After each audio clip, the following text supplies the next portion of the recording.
Detention কেম্পত নিহত নৰেশ কোচৰ পৰিয়ালৰ কাষত মানৱ অধিকাৰ কৰ্মীৰ সজাতি দল। গোৱালপাৰা জিলাৰ মৰ্নৈ থানাৰ অন্তৰ্গত তিনিকুনিয়াপাৰা গাঁৱৰ নৰেশ কোচৰ ঘৰত মাঘ বিহুৰ প্ৰাক্ষণত আহি উপস্থিত হ'ল মানৱ অধিকাৰ কৰ্মীৰ এটি সজাতি দল। মই এতিয়া যিখন ঘৰত উপস্থিত আছোঁ এই ঘৰখন হৈছে মৃত নৰেশ কোচৰ ঘৰ। নৰেশ কোচ বিগত 2 বছৰ ডিটেনশ্যন কেম্পত বন্দী হৈ থকাৰ পিছত তেওঁ গুৱাহাটী মেডিকেল কলেজত চিকিৎসাধীন অৱস্থাতে তেওঁ মৃত্যু হয়। আজি আমি পৰিয়ালটোত উপস্থিত আছোঁ, পৰিয়ালৰ মানুহখিনিৰ লগত কথা পাতিবলৈ যত্ন কৰিছোঁ। আজি নৰেশ কোচৰ শ্ৰাদ্ধ পাতিছে গাঁওবাসীয়ে।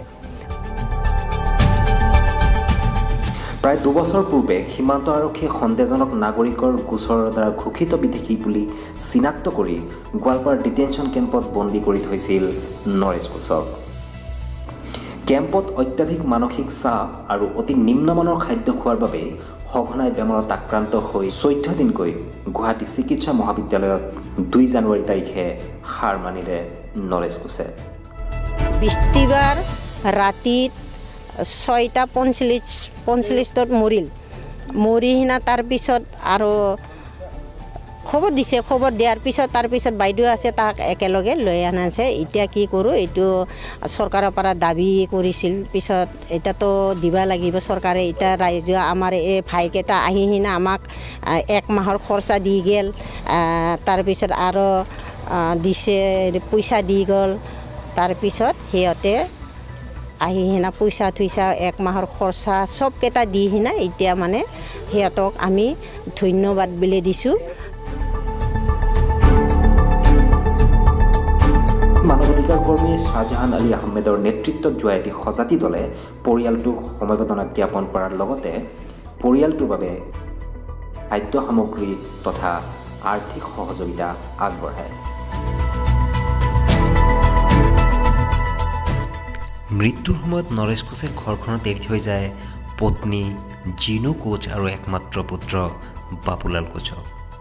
পৰিয়াল অতিকে দৰিদ্ৰ হোৱাৰ বাবেই পুত্ৰ বাবুলাল কোচে দিন হাজিৰা কৰি কোনোমতে চলাই আছে পৰিয়ালটো।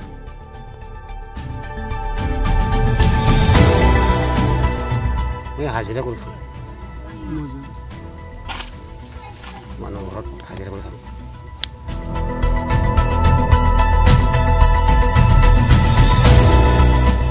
নাগৰিকত্বৰ প্ৰশ্নত একাংশ দৰিদ্ৰ লোকৰ জীৱন ক্ৰমাৎ দুৰ্বিষহ হৈ পৰিছে বুলি অভিযোগ উত্থাপন কৰি ভোটাৰ ডিটেনশ্যন কেম্প আৰু বিদেশী ন্যায়াধিকৰণৰ সম্পূৰ্ণ প্ৰক্ৰিয়া পুনৰীক্ষণৰ দাবী জনায় মানৱ অধিকাৰ কৰ্মী শ্বাহজাহান আলী আহমেদ।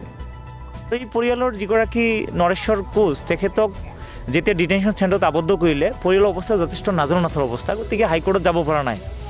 আৰু তেওঁলোক যিমান দূৰ আমি গম পাইছোঁ যে তেওঁলোকে 64তেই মাইগ্ৰেশ্যন কৰি ইয়াত আহিছিলে আৰু তেওঁলোকৰ সকলো বৈধ নথিপত্ৰ আছে আৰু শৰণাৰ্থী হিচাপে যিখিনি তেওঁলোকৰ মৰ্যাদা চৰকাৰে দিব লাগে সেই সময়তে দি থৈ গৈছে, কিন্তু তেওঁলোকৰ কোনো ধৰণৰ ডেভেলপ হোৱা নাই। আৰু আজিৰ তাৰিখত তেওঁ ল'ৰা ছোৱালী যিখিনি আছে, এই পৰিয়ালটো কেনেদৰে জীয়াই থাকিব সেইটোৰে ডাঙৰ প্ৰশ্ন আহি পৰিছে।